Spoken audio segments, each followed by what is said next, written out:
ya, ketiga TNI, keempat profesi, ya, pengabdian sesuai dengan profesi. Oke, ya hafal ya para mahasiswa ya, PKN, Wamil, TNI, pengabdian sesuai dengan profesi. Hafal lah ya, nanti UTS, UAS-nya oleh Prof Ari keluar ini ya, itu dihafalin dari sekarang ya, dan implementasinya seperti apa. Nah, coba ada juga sekarang harus saya kenalkan juga ya, ada 5 nilai bela negara. Nah, tadi kalau saya selalu katakan ada rela berkorban. Nah, nomor 4, saudara-saudara. Ya, para mahasiswa rela berkorban tuh untuk bangsa dan negara. Gitu. Tapi gini, saya selalu mencontohkan ya. Tayangan saya bisa lihat ya. Gini, kalau cinta itu pegang dada. Cinta. Supaya gampang dihafalnya. Cinta itu pegang dada. Oke? Semua mahasiswa pegang dada. Nah, itu cinta. Ya, cinta tanah air. Kemudian sadar, pegang jidat, sadar. Nah, pegang jidat itu artinya sadar. Jadi Jidat cinta saya sadar. lebar ya. Ya, itu artinya profesor kalau lebar ya. Gitu. Sadar berbangsa. Kalau mahasiswa sudah lebar, calon profesor ya. Tuh, sadar berbangsa dan bernegara. Cinta, Kemudian, sadar. ya, cinta, sadar, baru setia jempol. Nah, orang setia itu jempol. Setia pada bangsa dan setia pada Pancasila sebagai ideologi negara, ya. Setia pada Pancasila. Yang keempat tuh rela berkorban begini. Kayak tadi salam bela negara, rela berkorban. Nah, yang kelima itu kemampuan awal bela negara. Begini kemampuan awal. Nah, tangannya nah itu Prof Aris sudah betul ya. Jadi saya ulangi, begini, ini cinta, ini sadar, ini setia, ini rela berkorban, ini kemampuan awal. Nah, coba praktekkan mahasiswa yang ada di Zoom dengan di aplikasi lain. Cinta. Ayo dibuka, Nah, dibuka. ayo, Farhan. Kameranya on Semua kan. buka, ayo. Farhan, cinta, bareng-bareng. Cinta, sadar. Cinta, Iya. sadar. Ya. Setia. Rela berkorban. Rela berkorban. Kemampuan awal. Ya, tepuk tangan buat semua. Khusus buat Prof Ari, nilainya 99,1. Oke, ya, hafal ya. Ada 5 nilai dasar bela negara. Menurut siapa? Menurut undang-undang. Undang-undang yang mana? Undang-undang 23 2019 tentang apa? PSDN untuk pertahanan negara. Ya, PSDN itu pengelolaan sumber daya nasional untuk pertahanan negara. Oke, nah sekarang coba saya bikin alur pikir ya. Coba lihat di slide berikutnya ada alur pikir ya. Jadi slide ini merangkumkan yang tadi bicara soal bela negara, bagaimana 4 upayanya itu dihadapkan pada sumber daya nasional ya, SDM, SDA, SDB, itu ada smart power, kemudian menghadapi berbagai ancaman itu. Ancaman terhadap apa? Terhadap gatra kita. Ada gatra yang disebut dengan trigatra, ada gatra yang disebut pancagatra, ada astragatra. Gini ngapalinnya. Trigatra itu hubungan demografi, geografi, sumber daya alam atau ya sumber kekayaan alam. Ya, gampang. Demografi, geografi, sumber kekayaan alam, kemudian pancagatra, ipolesus budhanka. Semuanya menjadi pancagatra plus trigatra menjadi astagatra, seluruhan gatra. Oke, coba lihat lagi pola pikir berikutnya. Nah, ini ada konsep kewaspadaan nasional, wawasan Nusantara, ya, wawasan kebangsaan, pertahanan negara, ketahanan nasional, keamanan dalam negeri, dan keamanan nasional, keamanan dalam negeri, ada eskalasi. Jadi kehidupan ini dalam konteks pertahanan itu ada 4 situasi. Ada tertib sipil seperti sekarang, sebut damai. Ada darurat sipil, ya kalau ada gangguan-gangguan darurat sipil. Kemudian ada darurat militer, kalau gangguannya sudah dengan ranah kedaulatan negara itu darurat militer. Kemudian perang. Ya. Ada ATHG, ancaman, tantangan, hambatan, gangguan. Makanya ada hakikat ancaman dan peristilahannya. Ada yang mengartikan ada ancaman dalam luar negeri, internal, eksternal, kombatan, non-kombatan, militer, non-militer, fisik, non-fisik, konvensional, non-konvensional, soft power, hard power, ya. Soft power, hard power disatukan menjadi smart power. Selain itu juga sebetulnya ada ancaman hibrida, ya, ancaman yaitu ancaman yang menyatukan ancaman kombatan atau militer dengan near militer atau disebut juga non militer. Itulah disebut ancaman hibrida. Nah, elemennya apa untuk bela negara itu harus terkait dengan 5 hal yang disebut dengan pentahelik. Ya, coba lanjut pentahelik. Jadi pentahelik itu disebut ABCG, ABCMG, gitu ya. Akademik, para akademisi, B-nya bisnis, ya kaum private sector, ya, pebisnis, community itu civil society, masyarakat, kemudian media dan pemerintah. Jadi dalam konsep bela negara, upaya pemerintah itu 20%. 80%-nya itu terbagi pada akademisi, ya private sector, masyarakat, dan media. Nah, sekarang ini saya kutip ada beberapa gerakan bela negara dalam menghadapi berbagai ancaman. Coba lihat, ya ini dari modulnya Kemenhan, ya di modul Kemenhan itu, ya lanjut, ada beberapa gerakan bela negara. Ada gerakan bela negara melawan ancaman pemecah belah bangsa, ya termasuk hoax itu. Ya, gerakan bela negara melawan ancaman pandemi seperti sekarang. Makanya harus pakai masker, jaga jarak, cuci tangan, ya, makanan bergizi, ya, dan juga jangan lupa berdoa. Gitu. Ada gerakan bela negara melawan ancaman korupsi. Ada bela negara melawan ancaman radikalisme, terorisme. Ya, ada gerakan bela negara melawan ancaman narkoba. Ya, gerakan bela negara dalam cyber welfare, perang cyber. Ya. Kemudian ada gerakan bela negara melawan ancaman kekayaan alam nasional. Ya, setidaknya itu di bukunya Kemenhan Pertahanan ya. Nah, sekarang program pembinaan bela negara bagi mahasiswa seperti apa?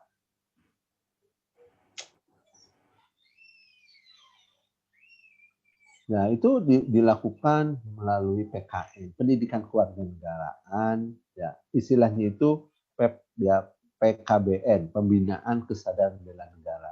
Jadi program pembinaan kesadaran bela negara dapat dilakukan melalui PKN. PKN-nya apa? PKN sebagai Civic Education yang menerapkan mata pelajaran di suatu kampus, dan PKN sebagai Citizenship Education yang tadi saya sebut, yang diimplementasikan ya di masyarakat.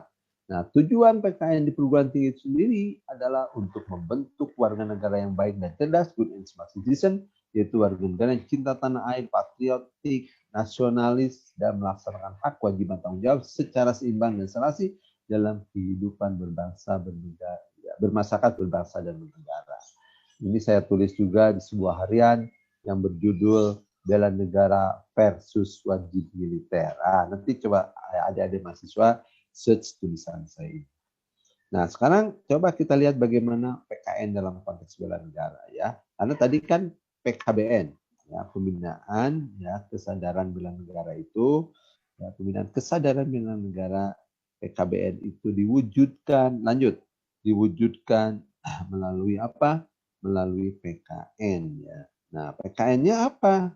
PKN itu menurut Undang-Undang PSDN itu gini, jadi PKN dilaksanakan melalui pembinaan kesadaran bela negara dengan menanamkan nilai dasar bela negara. Tadi yang 5 ya.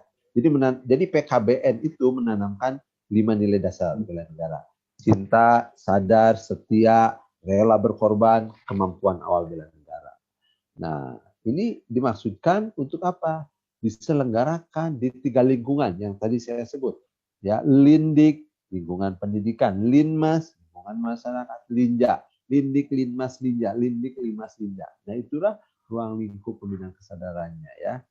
Oke. Nah, berikutnya bagaimana pembinaan kesadaran itu dalam lingkup pendidikan. Ya, coba lihat. Lingkup pendidikan itu melalui ya dilaksanakan melalui ya apa yang disebut dengan Sisdiknas. Ya, pada apa? Pada setiap jalur, jenjang, jenis pendidikan. Jadi semua pendidikan itu bukan hanya di sekolah, tapi juga di rumah, tapi juga di masyarakat. Jadi PKBN itu dilaksanakan di seluruh ya jalur, jenis, jenjang. Kemudian PKBN juga dalam sistem pendidikan dimaksud itu ya diserahkan oleh menteri yang menangani soal menteri ya, pendidikan ya. Jadi menterinya itu ya tentu ini Menhan yang bekerja sama dengan menteri pendidikan ya. Kemendikbud lah sekarang namanya. Siapa saja pembinaan itu? Ya, coba lihat pembinaan itu menurut Undang-Undang PSDN itu ada 1 tokoh agama, 2 tokoh masyarakat, 3 tokoh adat, kader ormas, kader organisasi komunitas, kader organisasi profesi, kader partai, dan kelompok masyarakat lainnya. Pak, kalau gitu BEM di mana nih para mahasiswa? Maksudnya BEM itu kelompok masyarakat lainnya, bisa di situ ya. Gitu. Nah, jadi kader organisasi pemuda dan kader organisasi mahasiswa itu bagian juga dari situ. Jadi huruf H ya itu adalah kader organisasi pemuda dan kader organisasi mahasiswa. Oke. Dilanjut, pembinaan kesadaran bela negara itu meliputi pekerjaan yang ditujukan warga yang bekerja pada apa? Pada seluruh komponen, pada seluruh institusi. Ada institusi lembaga negara, ada kementerian, lembaga pemerintahan non kementerian dan pemerintah daerah, TNI, Polri, BUMN, BUMD, BUS, badan usaha swasta maksudnya, dan badan lain sesuai peraturan. Nah, lanjut. Mudah-mudahan tidak bosan. Nah, jadi kalau saya gambarkan, ini bagaimana ya nilai bela negara yang 5 cinta, sadar, setia, dan berkorban kemampuan awal, itu masuk ke karakter privat, data publik warga negara, menyangkut policy Hankam, dan juga geografi, demografi, sumber daya alam, dan teknologi, ya untuk membangun yang disebut dengan karakter building melalui PKN, ada institutional building melalui PKN ya, yang ditujukan supaya warga negara itu ya imtak dan iptek ya, dan juga mewaspadai berbagai ancaman dalam dua saran jurnalisme sebagainya. Kemudian ancaman dari luar ada proxy war, ada symmetric war, ya asymmetric war itu ya perang asimetrik gitu ya. Kemudian cyber war dan lain-lain. Berikutnya ini ada oleh tulisan saya refleksi bela negara. Nanti tanggal 19 Desember itu Hari Bela Negara, ya. Jadi mahasiswa harus ingat tuh 19 ya Desember bulan depan itu Hari Bela Negara.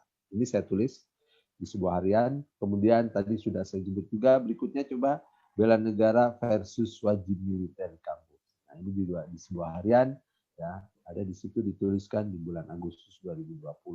Ada slide yang ditunggu-tunggu oleh Prof. Ari dan kita semua. Coba slide yang ditunggu-tunggu sebetulnya yang ini ya. Nah, sekian dan terima kasih. Itu saja Prof. Ari dan seluruh mahasiswa ya. Mohon maaf jika ada yang kurang sana sini. Saya serahin lagi sama Prof. Monggo. Terima kasih Prof. Dewan. Ternyata nama dari Cecep Darmawan. Ini kok jaketnya hitam. Kemarin yang dikirim ke saya merah. Merah. Ya. Merah putih gitu ya, Prof. Ya. Oke, terima kasih. Mungkin kita agak menyela sebentar untuk menyemangati bela negara kita. Silakan Mas Farhan.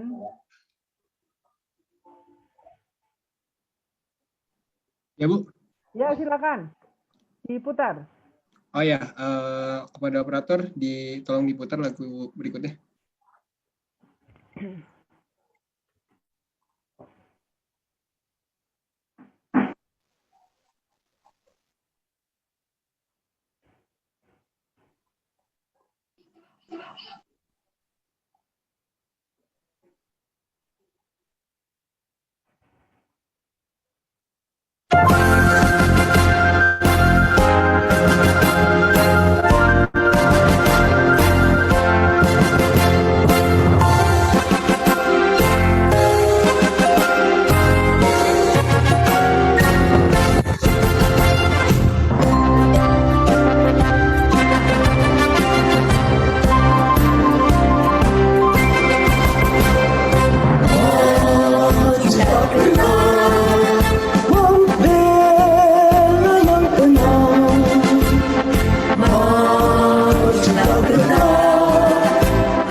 kita diserang, maju serentak mengusir penyerang, maju serentak.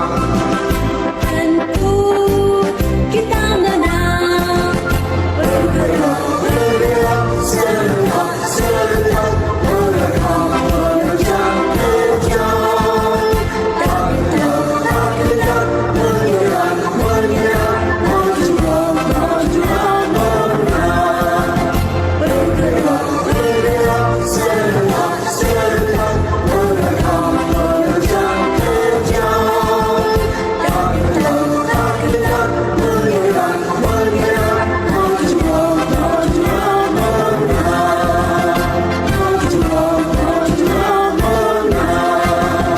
Majulah, majulah, menang.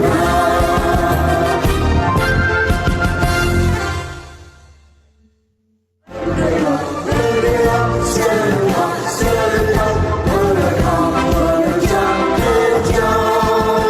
Tak gentar, tak gentar, menyerang, menyerang, majulah, majulah, menang. Bergerak, bergerak, serentak, serentak, merekam, menerjang, terjang. Tak gentar, tak gentar, menyerang, menyerang, majulah, majulah, menang. Majulah, majulah, menang. Majulah, majulah, menang. Ya, terima kasih. Saya persilahkan mahasiswa ada yang ingin bertanya kepada Prof. Dewan, dipersilahkan. Tapi saya tidak bisa lihat chat di sini, atau bisa nggak chat di sini diisi? Karena mungkin ada di grup sebelah gitu ya. Silakan, Mas Farhan, mungkin bisa dilihat dari M-Team-nya. Boleh Bu, kalau ada yang dari MS Team saya teruskan ke sini ya Bu ya. Ya, ya. Atau Anda yang menyampaikan saja, bisa mungkin, atau di-share di sini. Silakan Mas Farhan.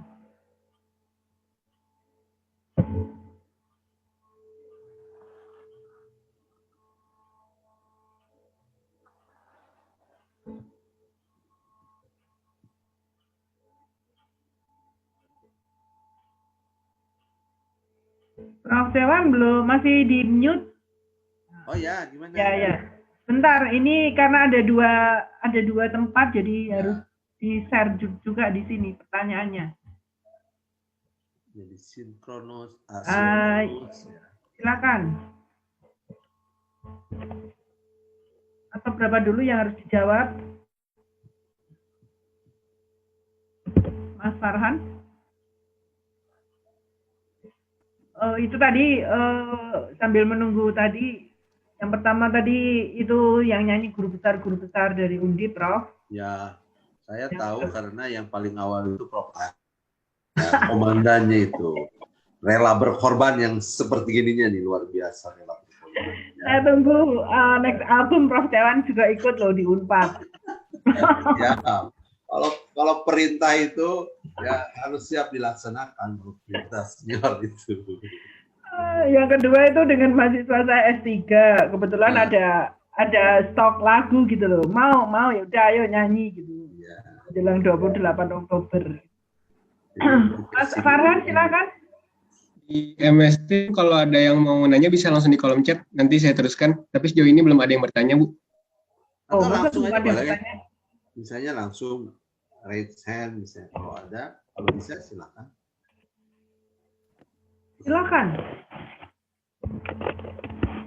Silakan coba mahasiswa. Mas Farsha. Kok udah ada tanya gini ya? Kan ini juga tugas Anda toh untuk di Pancasila. Ada tugas untuk Prof. Ari suaranya tenggelam. Prof. Ari suaranya. Baik, ada pertanyaan dari Farezi Al-Anzari dari MS Team. Prof, izin bertanya, bagaimana bagi mahasiswa untuk menunjukkan jiwa bela negaranya? Terima kasih. Siapa tadi namanya? Farezi. Farezi. Suara saya kedengaran? Kedengaran. Ya. Saya jawab aja satu-satu ya. Ya. Boleh. Terima kasih saudara ya, Marezi ya. Ya. Jadi kalau ditanya selaku mahasiswa, gimana Pak ini bentuk bela negara yang bisa kami lakukan? Ya. Tadi kalau merujuk pada regulasi Undang-Undang 23 2019 kan ada 4 upaya bela negara, ya, melalui PKN. Nah, ini semua ini adalah salah satu bentuk bela negara ya, atas komandannya Prof. Ari ya, PKN. Yang kedua melalui wajib militer wamil ya, ini untuk komponen cadangan. Yang ketiga masuk TNI, baik sukarela maupun wajib. Yang keempat pengabdian sesuai dengan profesi. Nah, ketika bicara profesi tadi ingat ada PKBN. Apa PKBN itu? Ya yang kaitan dengan penyadaran ya bela negara. Pada 3 lingkungan, Linjal, Lindik, Limas. Nah, ketika Lindik, lingkungan pendidikan, kita selaku mahasiswa belajar yang baik, mengerjakan tugas tepat waktu dengan baik, ya, bagaimana menciptakan mahasiswa yang berprestasi dalam berbagai bidang, itu adalah wujud konkret bela negara. Ya, Anda aktif di BEM, Anda aktif di organisasi kemahasiswaan, membantu masyarakat yang pandemik misalnya, ya. Nah, itu wujud bela negara. Pengabdian sesuai dengan profesi. Itu harus dilandasi oleh 5 nilai bela negara. Ya, apa 5 bela negara itu? Cinta tanah air, sadar berbangsa dan negara, setia pada Pancasila, rela berkorban untuk bangsa dan negara, kemampuan awal bela negara. Oke, ya barangkali itu, ya cukup.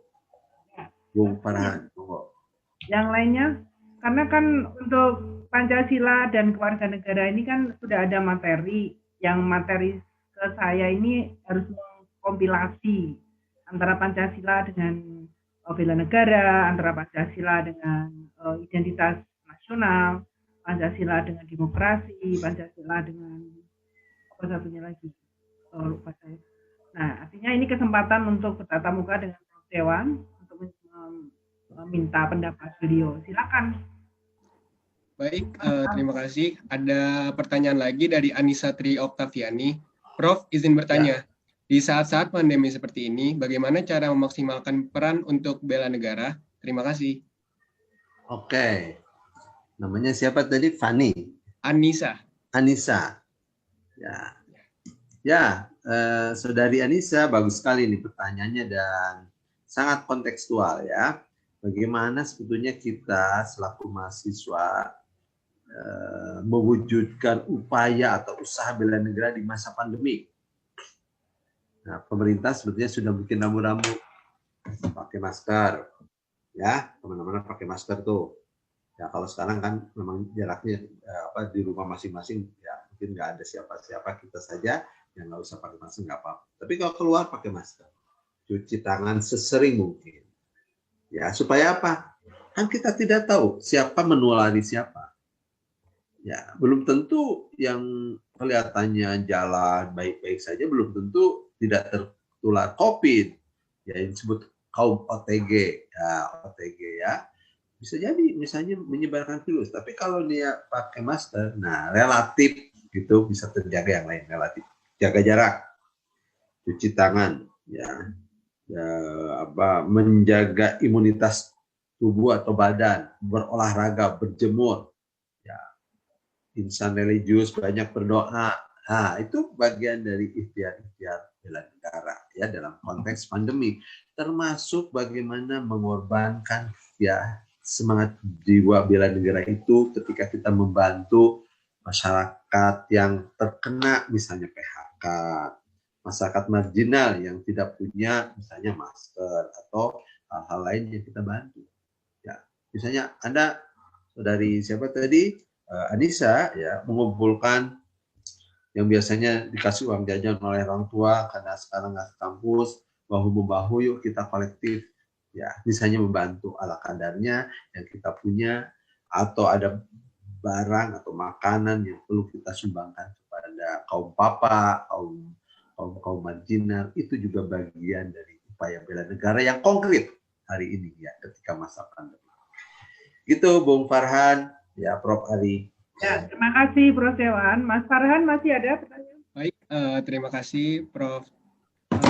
Ada lagi yang ingin bertanya dari Aditya Dwi Pramudia.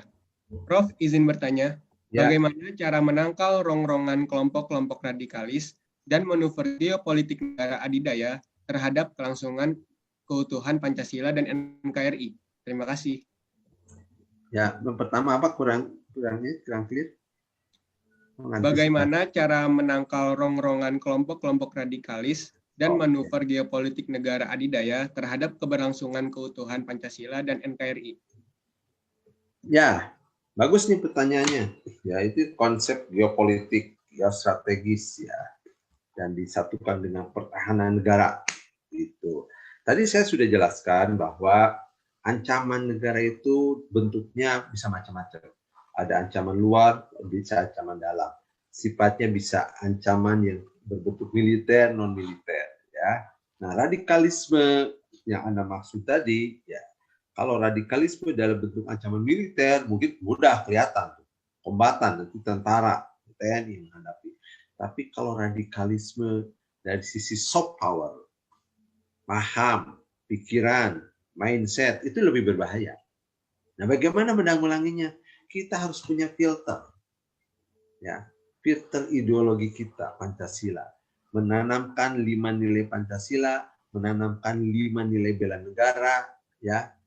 Itu adalah bagian menangkal rongrongan radikalisme. Nah, sekarang bagaimana dengan ancaman dari negara-negara adidaya terhadap Indonesia? Tentu kita punya kedaulatan. Kita perlu mempertahankan kedaulatan, keutuhan, keselamatan bangsa. Makanya dalam konteks ilmu politik misalnya, negara itu harus kuat dari sisi apa? Sisi ekonomi harus kuat, sisi politik harus kuat, sisi militer harus kuat, ya. Tambah lagi sisi ilmu pengetahuan harus kuat. Setidak-tidaknya kalau kita kuat dalam 4 hal ini, kita tidak mudah ya diganggu oleh negara-negara lain. Karena kita tadi kuat ekonominya, kuat militernya, kuat politiknya, kuat ilmu pengetahuannya. Dan lebih dari itu, ketika kita punya rasa persatuan, kesatuan bangsa, dan tidak mudah digoyah oleh apapun, oleh siapapun, ya. Dan itu adalah modal kekuatan bangsa. Jadi persatuan, kesatuan bangsa ini merupakan modal untuk mempertahankan kedaulatan, keutuhan, keselamatan, ya, untuk kelangsungan hidup bangsa dan kejayaan di masa depan. Gitu, Bung Anita. Ya, ada mahasiswa ya, Anita ya. Ya. Ada pertanyaan Prof dari Harsya Basyar. Selamat sore Prof. Cecep. Ya, saya izin bertanya bagaimana caranya menerapkan pendidikan Pancasila dan PKN untuk tetap mempertahankan sikap cinta tanah air bagi mahasiswa yang menempuh pendidikan di luar negeri. Nah, ini pertanyaannya untuk mahasiswa kita yang ada di luar negeri, bagaimana Pancasila dan PKN ini tetap bisa dipertahankan dengan cinta tanah air. Ya, karena begini, saya beri ilustrasi sedikit. Ada teman saya menetap di Paris. Dia kok lebih suka di sana. Terus saya bilang, jangan lupa dengan NKRI. Tapi nampaknya dia lebih suka tinggal di Paris daripada di Indonesia. Nah, itu mungkin salah satu cara seperti itu bagaimana menanam. Ya, ini sebenarnya tantangan ya oleh kaum milenial seperti para mahasiswa sekarang ini, Prof. Ari ya. Ini tantangan sebetulnya. Siapa tadi yang bertanya namanya? Nggak jelas, Bu? Haria. Ini ada di chatting ini ya. Jadi, Saudara Haria, bahwa memang tantangan terberat sekarang itu adalah bagaimana kita menanamkan nilai-nilai nasionalisme, patriotisme dihadapkan dengan kondisi-kondisi dengan negara lain. Ya. Nah, bagaimana caranya agar tetap kita punya rasa cinta tanah air? walaupun kita sedang di luar negeri, sedang kuliah di sana, berkehidupan di sana. Bagaimana menanamkan itu? Makanya penanaman nilai bela negara, kecintaan bangsa negara itu harus ditanamkan sejak dini. Ya, sejak dini. Prasekolah, di TK, di SD tingkat bawah, itu harus ditanamkan bagaimana kecintaan kita kepada NKRI. Semua bangsa di dunia ini ya ada kelebihan dan kekurangannya. Indonesia juga begitu. Tapi kita itu harus bersyukur karena bangsa kita itu luar biasa. Ya, saya Prof. Ari mungkin sering keluar negeri, juga mahasiswa ya yang sering keluar negeri, coba lihat. Ya, semakin sering keluar negeri sebetulnya semakin rindu Indonesia. Ya, ingin cepat lagi balik ke Indonesia. Ya, nggak ada namanya pasar tumpah di sana, nggak ada ya. Nggak ada tukang putu. Nah, nggak ada itu ya, rindu. Betul, mereka punya keunggulan, mereka punya kelebihan, kita pun punya kelebihan. Cuma kadang-kadang karena kita kurang bersyukur tadi dan kurang mempelajari bagaimana keunikan suku bangsa kita, budaya kita sebetulnya tidak jauh ya hebatnya di negara lain. Bahkan menurut saya kita itu bisa lebih dari negara lain. Coba lihat saja. Jangan lepas dulu pulau, di Pulau Jawa saja misalnya ya, Anda di Jawa Tengah, sedikit ke Jawa Timur, budayanya sudah lain, keseniannya lain ya. Bagaimana saling hormat menghormatinya sesama warga bangsa. Di luar negeri mungkin lebih banyak orang misalnya ya, apalagi negara-negara liberal gitu ya, beda, kultur itu beda. Belum lagi suasana musim juga berbeda. Jadi sebetulnya satu tadi ya, ditanamkan kecintaan itu sejak dini. Yang kedua, jangan lupa kewajiban kita itu ya bagaimana membela bangsa ini. Boleh kita keluar negeri, tapi kepentingan nasional harus didahulukan. Bahwa kita keluar negeri untuk cari ilmu, yang kemudian kita mengabdi juga di dalam negeri untuk kemakmuran bangsa kita, yang mensejahterakan rakyat kita. Nah, itulah warga negara yang luar biasa. Jadi, kita itu negara terbuka, boleh bekerja, belajar di mana saja, tapi hati kita begitu dibuka, hati kita ada merah putih. Nah, gitu ya. Saya kira itu, makanya belajarlah dengan baik, secara baik ya untuk menanamkan jiwa patriotisme, nasionalisme sejak dini. Melalui apa? Melalui pendidikan bela negara. Gitu. Gitu Prof. Ari. Ya, terima kasih Prof. Dewan. Mas Farhan, silakan. Oke, baik. Terima kasih Prof. Berarti kata kuncinya adalah bersyukur ya Prof ya. Oke. Ya. Bisa kita lanjut pertanyaan dari MS Team. Ada pertanyaan dari Prasya. Prof, izin bertanya, terkait mahasiswa akhir-akhir ini identik dengan kegiatan demonstrasi yang terjadi kisaran bulan yang lalu. Menurut Prof Cecep, apakah ini termasuk bentuk membela negara atau sebaliknya? Terima kasih. Nah, wah bagus sekali ini mah. Pertanyaannya pintar-pintar nih anak buahnya Prof. Ari nih, anak didik kok anak buah. Anak didiknya Prof. Ari pintar-pintar. Ini kayak pertanyaan S2, S3 ini mah gitu ya. Jawabannya harus 2 SKS ini, nggak bisa beberapa saat ini ya. Ini bagus sekali. Jadi apakah demonstrasi itu bentuk bela negara atau bukan? Nah, kalau disimpulkan begitu ya, saudari Tasya ya. Jadi apakah demonstrasi itu bentuk bela negara atau bukan? Sekarang begini, demonstrasi itu boleh atau tidak? Ya, itu dulu.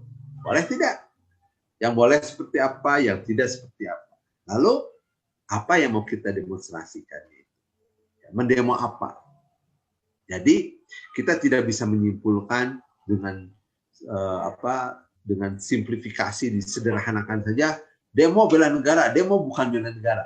Belum ya, jangan dulu disimpulkan begitu. Jadi pertama harus lihat dulu, ya, demonya dalam rangka apa. Kalau Anda ada masyarakat tertindas, dianiaya, kemudian Anda membela dengan demonstrasi, demonya itu bentuk bela negara bukan? Bela negara. Ya, oke? Tapi kalau demo mengganggu lalu lintas, mengganggu masyarakat, ya, misalnya, kemudian yang di demo juga belum jelas apa masalahnya, ya, kemudian mencela, mencerca dan segala macam, itu pasti bukan bela negara. Gitu.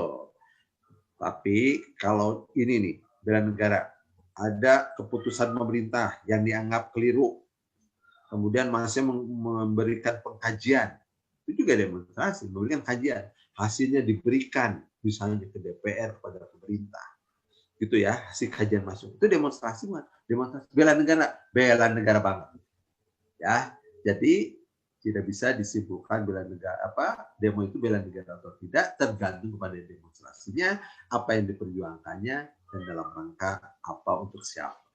Gitu, Bung Farhan. Ya, terima kasih Prof. Johan. Silakan Mas Farhan, masih ada? Baik, pertanyaan selanjutnya dari Octavia Dwi. Prof, izin bertanya, mengapa kita perlu melakukan bela negara walaupun sudah merdeka? Dan bagaimana kita sebagai generasi milenial dapat memiliki konsisten dalam bela negara di tengah dunia modern seperti ini? Terima kasih. Oke, bagus sekali ini ya. Sudah Octaviani ya, dari Octaviani. Jadi tadi sudah saya ungkapkan, ada mispersepsi soal bela negara yang harus diluruskan. Jadi bela negara itu bukan hanya terkait dengan soal militer, bukan hanya terkait soal perjuangan untuk mencapai kemerdekaan, bukan hanya persoalan kombatan, perang, senjata, bukan.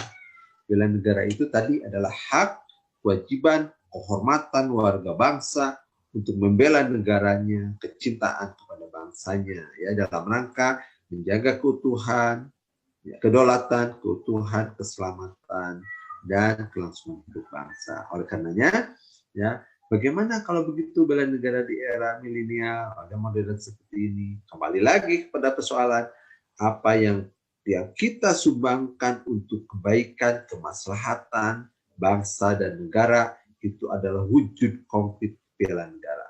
Termasuk apa yang kita cegah untuk terhadap hal-hal yang merusak bangsa negara, kita bisa cegah, itu adalah bentuk bela negara. Gitu ya. Jadi bela negara itu diperuntukkan untuk seluruh warga negara, tidak mengenal waktu dan masa, itu ada dalam setiap periode, ya, termasuk dalam rangka mengisi kemerdekaan atau mengisi pembangunan seperti sekarang. Ada lagi? Ada lagi, silakan Mas Farhan. Baik, terima kasih. Ada pertanyaan dari Tamara Agustin. Prof, izin bertanya, bagaimana bela negara bisa efektif untuk membentuk karakter pemuda Indonesia untuk cinta tanah air sesuai tantangan era globalisasi sekarang? Terima kasih. Ya, saudari Tamara ya. Jadi karakter cinta tanah air dalam kondisi sekarang itu seperti apa? Sekarang yang disebut cinta tanah air itu apa gitu ya. Nah, wujud cinta tanah air itu seperti yang tadi. Dia kuliah di luar negeri, kerja di luar negeri, tapi hati kita tetap Indonesia. Dan apa yang kita peroleh dari sana untuk kemakmuran rakyat Indonesia. Itu wujud dari kecintaan tanah air. Tidak merusak lingkungan, tidak merusak ya jalan-jalan, tidak merusak gorong-gorong. Kita tetap memelihara persatuan kesatuan bangsa. Kita adalah bagian kebaikan dari masyarakat. Kita ikut serta dalam proses-proses pembangunan secara baik. Itu semua adalah wujud kita cinta tanah air. Dengan kata lain, wujud cinta tanah air itu bagaimana kita tiap hari merawat Indonesia. Baik fisik, sosial, mental, pendidikan, kita jaga semuanya untuk kemajuan bangsa negara. Itulah wujud cinta tanah air zaman sekarang. Termasuk cinta tanah air itu adalah kita bangga dengan produk-produk dalam negeri. Ingat ya, produk dalam negeri. Produk dalam negeri bukan hanya makanan dalam negeri saja. Ya, semua hal yang kita apresiasi kalau itu produk dalam negeri. Dengan apa? Dengan kita beli dengan sebaik-baiknya. Kita juga bisa membuat produk dalam negeri dengan sebaik-baiknya. Gimana, Prof. Ari? Kalau saya dari Kaltim. Nah, ini contoh. Tepuk tangan dulu. Ini aku cinta Indonesia banget ya. Indonesia banget. Iya, saya kira contoh best practice tentang cinta dalam negeri itu Prof. Ari. Saya lihat dari mulai topinya berbagai daerah sering dipakai kalau menyanyi, ya tidak kalah dari topi-topi luar negeri ya. Dan penampilannya kadang-kadang 10 tahun, 20 tahun lebih muda. Padahal sudah 60. Ya, Bung Farhan, monggo. Kita sampai jam berapa? Saya ikut aja. Ini belum selesai Zoom-nya.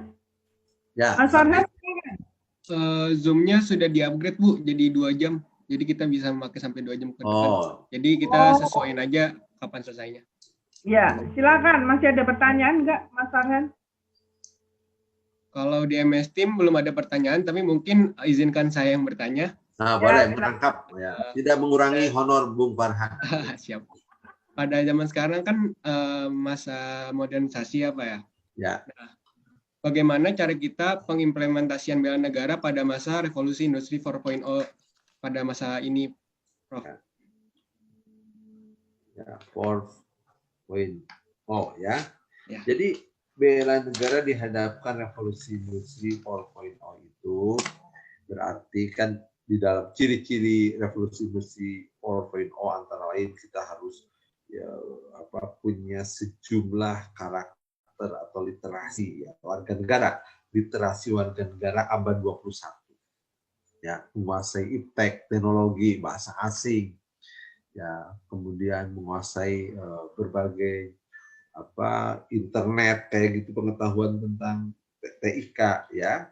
Nah, supaya apa? Supaya kita bisa menyesuaikan zaman. Bahkan generasi muda kita itu harus menjadi pemilik zaman, harus menguasai era zaman ini.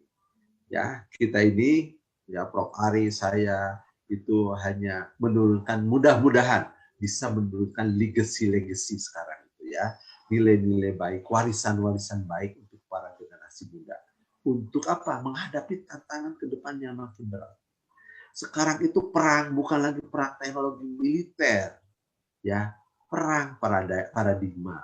Perang medsos. Tiap hari kita seringkali menyesalkan kalau ada ya elemen-elemen bangsa saling ejek, saling konflik di media-media sosial. Harusnya tidak perlu. Energi bangsa ini harus disatukan. Itu dalam rangka merebut menjadi Indonesia sebagai bangsa pemenang. Kita harus menjadi bangsa pemenang di 2045. Dan Anda ini para mahasiswa adalah orang-orang yang akan mengisi Indonesia emas, 100 tahun Indonesia. Siapkan diri dari sekarang dengan menghadapi revolusi industri atau 4.0 ini agar kita menjadi warga negara yang tangguh jiwanya, nasionalisme, ya, tapi juga kita bisa menguasai teknologi dan menguasai dunia. Ya, saya berharap mahasiswa yang hadir di sini, insya Allah kelihatannya Prof. Ari ini cerdas-cerdas, berkarakter, ya, inilah ya mudah-mudahan menjadi putra-putri masa depan kita, ya, pemimpin bangsa kita di kemudian hari. Gitu aja, Bung Farhan. Ya, Prof. Ari. Ini cerdas-cerdas karena saya juga tidak sengaja mengajak kelompok di kelas hari apa ya, Pancasila lupa. Ayo disiapkan, ternyata mereka tepat tekatan gitu loh. Ayo bisa pindah ke Zoom, nggak bisa Bu, harus 40 menit. Oke lah, silakan. Jadi 1 jam itu saya juga nak gitu ya, karena bingung, padahal di meja ya, saya. Karena kita menyadari kita sudah beda generasi. Ya. Beda generasi, itu yang selalu saya canangkan. Ya. Baik, ini ada pertanyaan di chat Zoom. Ya. Selamat sore Prof, saya izin bertanya dari Sofi. Izin bertanya terkait wajib militer yang sempat dicanangkan untuk mahasiswa belum lama ini. Jadi wajib militer, apakah hal ini menandakan kalau negara Indonesia sedang mengalami ancaman seperti di Korea Selatan, atau memang diharuskan untuk warga sipil bias militer untuk menanamkan jiwa bela negara pada diri mahasiswa? Antara Korea dengan Indonesia bagaimana, ya. Prof? Oke, terima kasih. Tadi namanya siapa, Prof. Ari, nggak jelas? Sofi. Ya. Oke. Berarti Mbak Sofi ya. Ya, ini bagus pertanyaannya ini. Tadi juga kalau dicermati tulisan saya kan ada ya. Jadi bela negara versus wajib militer. Nah itu membahas di dalamnya bagaimana konsep wajib militer. Jadi kalau tadi penjelasan saya di slide disebutkan, ya, ada 3 kekuatan bela negara atau elemen bela negara. Ada kekuatan inti, ya, dalam konsep pertahanan, tapi ya ini ada kekuatan inti, ada kekuatan cadangan, ada kekuatan atau elemen pendukung. Ya, oke. Kekuatan inti dalam konsep pertahanan itu adalah TNI. Kekuatan cadangan, nah ini kekuatan cadangan itu warga negara yang dilatih, dibina, ya, untuk pertahanan negara yang disebut dengan apa? Komponen cadangan, komcang. Melalui apa? Melalui wajib militer. Jadi wajib militer itu adalah warga negara yang disiapkan untuk mendukung pertahanan negara, ya, untuk membackup lah bahasa saya itu kekuatan inti yaitu TNI. Jadi kalau nanti ada perang maka TNI itu adalah leading sektor utamanya, kemudian kekuatan cadangan itu yang wajib militer, di belakang itu komponen pendukung. Kita itu komponen pendukung, ya, kita semua komponen pendukung. Jadi wajib militer itu ada persyaratannya, nanti akan keluar melalui peraturan pemerintah. Nah sekarang masih digodok aturan itu. Jadi misalnya warga negaranya usia berapa, berapa lama wajib militer, bagaimana aktif. Kalau Anda misalnya sebagai pelajar, nanti tetap jadi pelajar, jadi mahasiswa lagi. Tapi kalau aktif, nah nanti ikut latihan segala macam, gitu ya. Ada juga penghargaan dari pemerintahnya. Jadi wajib militer yang diwacanakan itu baru sebatas wacana, dan nanti akan ada peraturannya, yaitu PP yang akan mengatur tentang komponen cadangan, yaitu wajib militer. Ya. Kalau Anda atau sebanyak mahasiswa yang mau ikut, misalnya nanti ya, kalau sudah ada aturannya, boleh nggak boleh. Seluruh warga negara yang memenuhi persyaratannya boleh ya ikut wajib militer melalui tadi komponen cadangan. Jadi nanti bisa menembak, bisa bagaimana pelatihan-pelatihan dasar militer itu ya diajarkan di sana. Itu Mbak Sophie. Ya, terima kasih Prof. Dewan. Tapi pertanyaannya juga menggelitik juga. Apabila mahasiswa Indonesia harus diwajibkan ikut wajib militer, di zaman now, zaman milenial seperti ini, apakah mereka apakah nggak merasa bahwa ini sudah bukan zamannya bela negara yang angkat senjata gitu. Nah, maksud saya apabila ingin dibuat seperti itu, mungkin bentuknya beda gitu. Karena kita kan tidak dapat penataran P4, tidak mendapatkan pendidikan kekampusan pada tahun 2020 ini ya, artinya ya salah satu cara untuk bela negara mungkin lewat ya, kalau saya katakan tadi mungkin dari video-video itu sebetulnya saya ingin membangun sebuah nasionalisme. Kenapa saya setel di sini? Saya juga tidak tahu bahwa kita akan mengadakan webinar tentang Pancasila dan PKN.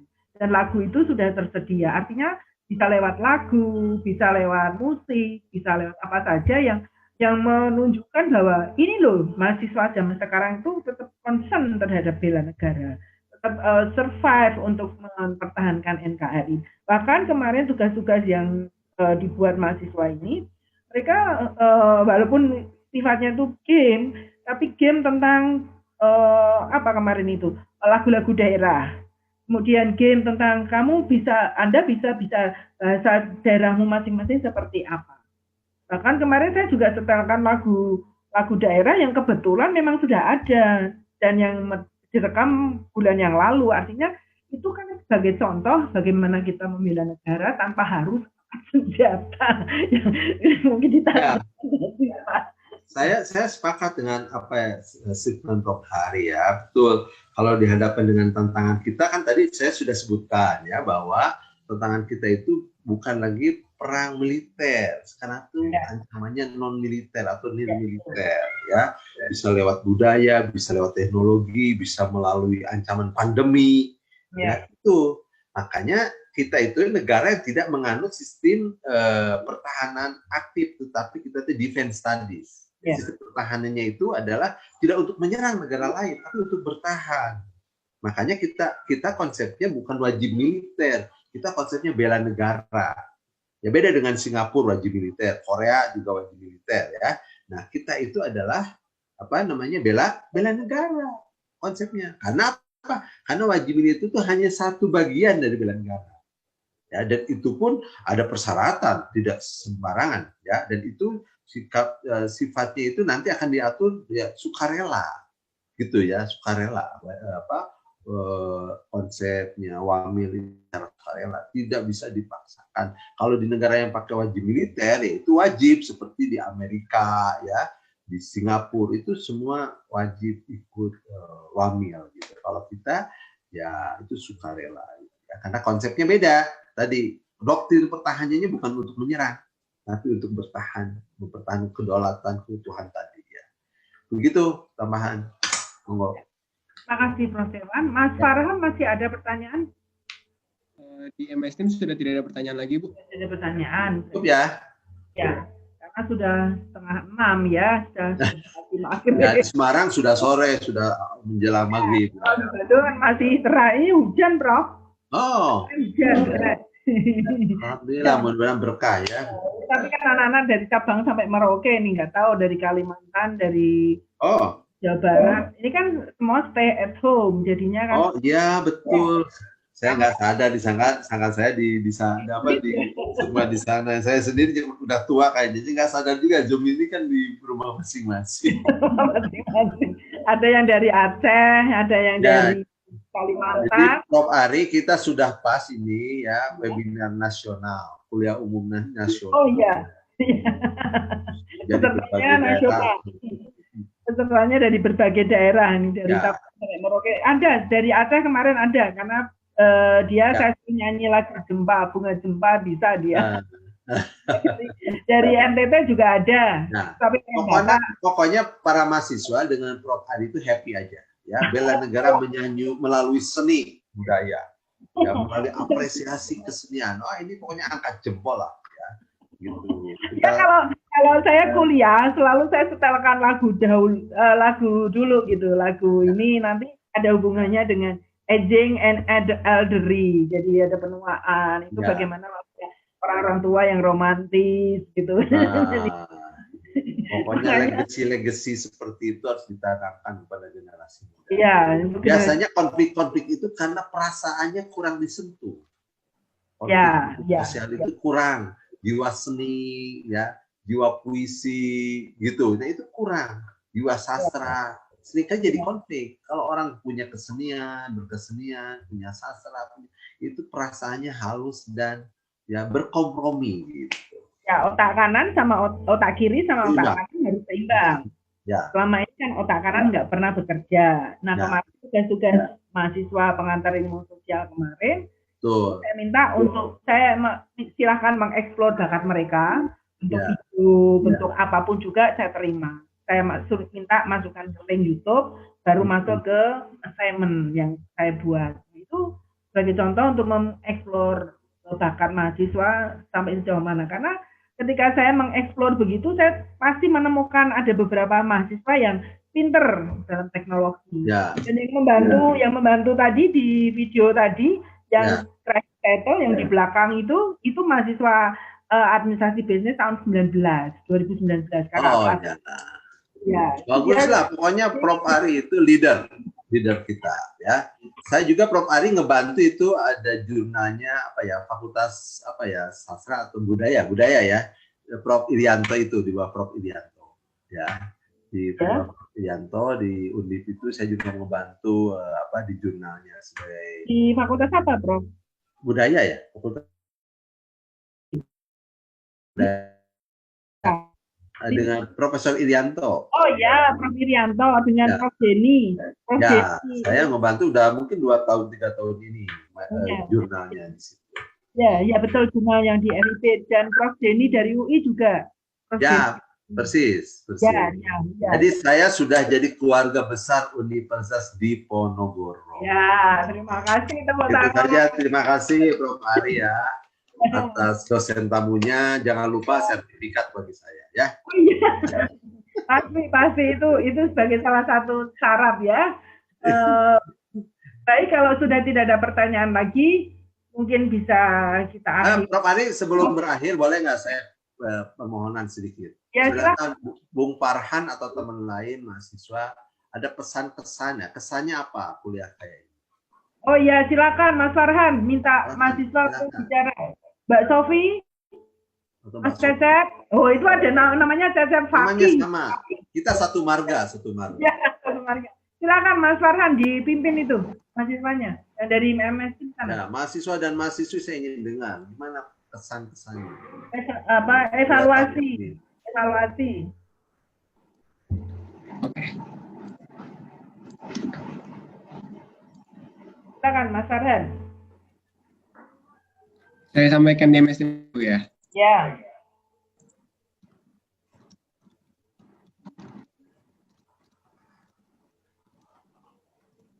Mudah-mudahan ada tambahan wawasan, pengetahuan. Silakan Mas Farhan. Mbak Sofi, kalau mau bicara silakan untuk evaluasi. Memang asiknya itu lebih asik kalau ketemu. Wah, itu stage-nya lain. Tapi Ya. kita darurat, ya. Kalau offline belum tentu mahasiswanya yang datang banyak. Gitu. Mesti harus dikejar-kejar suruh masuk ke dalam. Nah, kemarin saya waktu di ITB itu saya bawa mahasiswa S1 dan S3 Ya. itu sampai heran gitu teman-teman di ITS. Wah, Bu Ari bawa barang banyak sekali sampai 250 berapa partisipan. Padahal itu seminar kecil satu ruang itu. Yang Profesor Submit, Prof. Oh ya, ya. Itu yang Profesor Tahun Submit. lalu saya ikut di situ. Giliran teman saya itu. Ya. Kasih. PTNBH kan dapat jatah satu-satu. Kalau saya yang seminar kecil-kecil. Mas Farhan. Ada komen, Mas Farhan? Komen. Kalau di MS Team belum ada, tapi mungkin dari saya, semoga kami sebagai mahasiswa baru bisa terus menjaga bela negara, apalagi seperti apa, dengan adanya webinar seperti ini, menambah wawasan kita, wawasan bela negara kita. Semoga kita senantiasa bela negara di rumah, di lingkungan masyarakat, lingkungan sekolah, dan dimanapun bela negara. Ya, terima kasih. Bagus, alhamdulillah. Itu Prof. Cecep, soal background-nya Farhan, itu adalah ruang kuliah kami di FISIP Undip. Oh, oke. Ya. Saya sebagai mahasiswa baru masih belum sabar soalnya. Kan belum pernah ke sana. Oh iya, udah kesempatan ke sana. nggak sabar ya ke sana. Bisa diwujudkan dengan background virtual dulu mungkin. Iya, jadi Prof. Ari tahun lalu saya itu kunjungan dari Dewan Guru Besarnya UPI ke Dewan Guru Besarnya Undip. Oh ya? Nah, saya diterima oleh Pak Rektor beserta waktu itu Ibu siapa ketua DPD? Indah Suciwati. Sama Bunda lah, saya nyebutnya Bunda gitu ya. Nah, diterima di situ di ruang rektorat. Terus kita juga lihat-lihat ada FISIP, ada beberapa fakultas gitu. Itu jadi bulan apa, Prof? Tahun kemarin. Tahun sebelum pandemik lah, awal-awal tahun kemarin. Jadi tahun ini? Bukan, tahun lalu. Oh, tahun lalu? Tahun lalu. Oh, kok nggak dengar ya? Iya. Oh. DGB ke DGB. Oh, iya. Ya. Silakan, masih ada lagi? Terima kasih, Ada Prof. perempuan mahasiswi mungkin bisa bersuara. Mbak Diva, Mbak Sofi Diva, mana Mbak Sofi Diva? Silakan bicara. Tadi Anda sudah dijawab pertanyaannya. Mbak Sofi ya, silakan. Nah, Mbak Sofi, dari mana Mbak? Dari Sumatera Barat, Prof. Oh ya, Padang atau apa Sumatera Barat? Batu Sangkar, Prof. Batu Sangkar, wah indah sekali Batu Sangkar ya, saya pernah ke situ. Ya gimana Mbak Sofi? Ya, dengan adanya kuliah umum seperti sekarang, itu kayak lebih mencerahkan lagi gitu, Prof. Apalagi seperti pertanyaan saya tadi, apakah dengan adanya wajib militer seperti angkat senjata itu menandakan kalau kita itu dalam ancaman atau tidak? Itu membuka wawasan lagi gitu, Prof. Jadi lebih banyak membuka wawasan aja sekarang. Ya, alhamdulillah bagus komennya ya. Pokoknya nanti setelah tidak pandemik lagi, Anda cepet-cepet ke Undip ketemu Prof. Ari. Wah. Amin. Ya, kapan gitu kita belum tahu. Karena sekarang Kangen ya. ya Semoga Februari, Prof. Saya 9 bulan tidak pernah keluar rumah. 9 kuat banget. 9 bulan dan hanya di kamar ruang tamu kembali lagi. Ya, tapi kemarin katanya ke Surabaya. Udah pernah saya keluar rumah. Ke Surabaya siapa tadi? Nggak tahu. Saya 9 bulan persis ini hari ini kemarin nggak pernah keluar rumah sama sekali. Nggak pernah, ke tetangga saya juga nggak pernah. Arisan juga nggak pernah. Pokoknya nggak pernah keluar rumah. Ya karena ada ibu saya 90 tahun sih. Oh iya, itu mulia itu mulia. Ya lagi saya kan komorbid tensi, ya, itu kan bahaya juga kalau keluar. Iya. Ya, Itu mulia, pekerjaan mulia itu, Prof. Ari. ya, cuman webinar nyanyi-nyanyi gitu aja tuh, Prof. Iyalah. Habis ini saya rekaman, Prof. Tadi pagi. Tadi sebelum acara ini rekaman satu lagu, habis ini satu lagu lagi. Kayak minum obat ya menyanyi itu, Prof. Ari. Ya. Oke, Prof. Ari, terima kasih banyak. Adik-adik mahasiswa, terima kasih, sukses terima kasih teman-teman hadirannya di Zoom. Ya maaf kalau tadi saling gerobiakan kalau bahasa Jawanya. Ya, Sama sih. biasa aja, Bu. Ya, enggak apa-apa lah kita pasti ada kelemahan, ada kelebihan, dan kelemahan pasti tertutup oleh kelebihan dari Prof. Sewan dan support dari mahasiswa. Sebab itu terima kasih untuk kehadirannya, dan ini pas di jam maghrib. Silakan Mas Farhan, sudah bunyi masjidnya. Silakan Mas Farhan. Baik, terima kasih kepada Prof. Ari Pradhanawati sebagai moderator dan Prof. Cecep Darmawan sebagai narasumber. Semoga materi yang disampaikan pada webinar kali ini dapat diterapkan dan bermanfaat bagi kita semua. Berhubung kita sudah nggak bisa foto ya? Bisa. Bisa. Kalau yang room sini bisa. Di sini diminta tolong. Tapi itunya webcam-nya harus dibuka. Oh iya, kepada teman-teman yang ada di Zoom mungkin bisa on cam terlebih dahulu. Di on kan kameranya. Silakan. Bagian dari bela Sesi negara. dokumentasi. Ya di foto siapa, silakan. Di on cam ya. Oh belum ada on cam. On cam. Oke, Mas Prasya sudah keluar, Mas Radit sudah keluar. Sudah, Mas Radit. Ya, ada tadi lupa. Persiapan mungkin 1 menit ya biar bisa kita langsung on cam. Ya, cepat. Itu pada pakai daster itu sih. Sudah, nggak ada lagi. Sudah nggak ada lagi. Ya udahlah, nggak apa-apa. Lumayan masih 54 di sini. Ya. Oke, bisa dimulai sekarang mungkin ya Bu ya? Ya, dimulai sekarang. Oke, hitungan ketiga saya screenshot ya. 1. Bela negara. Oh, bela negara ini berarti ya Bu ya? Bela negara. Bela negara.